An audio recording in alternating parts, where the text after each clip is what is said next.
This is James Holder for IFL TV. I'm in Frederick's restaurant today in central London for the announcement of the Frank Warren show on the 8th of February. With me, I've got the new WBO European champion, Frank Buglioni. What's happening, Frank? I thought we was doing a post-fight interview, James. That's what I'm saying, bone put you. How come he swerved us the other day? Better late than never, that's what I'm saying. We looked out, we saw you and Will, aka Jesus, swerve around us and disappear into the changing room. Well, we had security at our back, so we weren't gonna mess with them. Is this a sign of things to come, Frank? As soon as you're winning trinkets and belts, we're just getting the elbow drop. What's going on, mate? Nah, I've always got a soft spot for iFilm, so you'll always be there. Andy, we've changed names to IFL TV now, but yeah, I hear that. IFL TV, that's what. Listen, all jokes aside, we're here today. Frederick's glad to be getting in action again, moving up nice and easy. Spot on, and it's nice to have that date before Christmas, because then you can plan and you can train over Christmas and not be sort of sprung upon you. So no, it's ideal. I'm hoping for another 4 fights again next year. Same sort of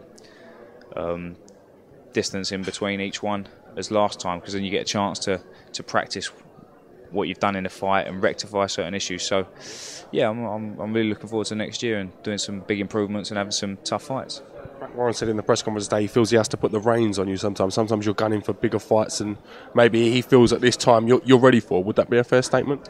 Yeah, I'd say I've been guilty in the past, maybe getting a little bit carried away, maybe being a bit too eager, but yeah, I'm starting to. The more I go on as a pro, the more I'm understanding the game, and I want it to be a long career for me. So I've got to take my time. I've got to do the right step at the right time, and have the big fights. Maybe not so much when I feel like I'm ready for a few of the big domestic fights now, but maybe when I'm more well known and I've had a little bit more experience. So they're great fights. Are you itching to get one of these big domestic fights? No doubt. Seeing all the fights that have been made recently and the fights coming up, does that kind of whet your palate a little bit? Yeah, I'm a boxing fan through and through, so I'm always watching the big fights. I'm always excited by the sport, and I love it. So it's my dream to be a part of those big fights. How are things going outside the ring? I see you're building quite a brand in yourself now, and promotions. I see you've got more sponsors than probably most of the other boxers combined. What's going on, Frank? Yeah, I've got a lot of thanks to certain people for helping me out with that side of things.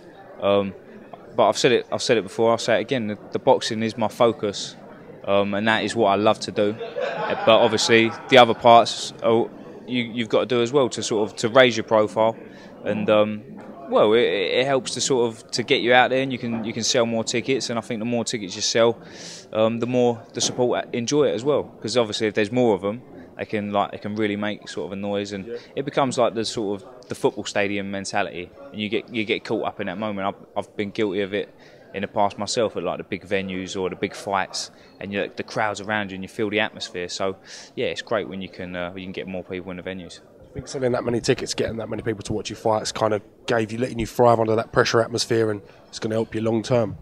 Yeah, definitely. I'm starting to cope with that atmosphere and that pressure a lot better now. And I've been fortunate to have such a good loyal support. This allowed me to be on more shows and sort of put me up the pecking order as well. But that's not something that I've looked at and taken it for granted. I've really tried to work hard and improve as I go along as well. And I won't be neglecting that. I'll be taking that opportunity and pushing forward with it. Comes down not just selling tickets, you've got to keep winning. That's the main thing as well, to get yourself in that pecking order and further up, isn't it? Yeah, obviously the main thing is winning, but for me the second best thing is improving and making sure that I'm getting better with each fight. And I think my last 2 performances have been my best to date, so it's a good sign.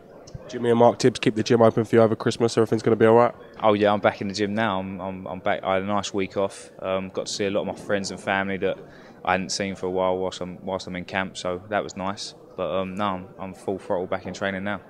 Well, listen, we look forward to seeing you at February. No doubt we'll see you over Christmas a little bit. Cheers. Thanks for giving IFL a bit of time today, not swerveballing us. And we'll catch up with you again real soon. Cheers, fellas. Merry Christmas. This is James Holder and Frank Buglioni for IFL TV. Thank you.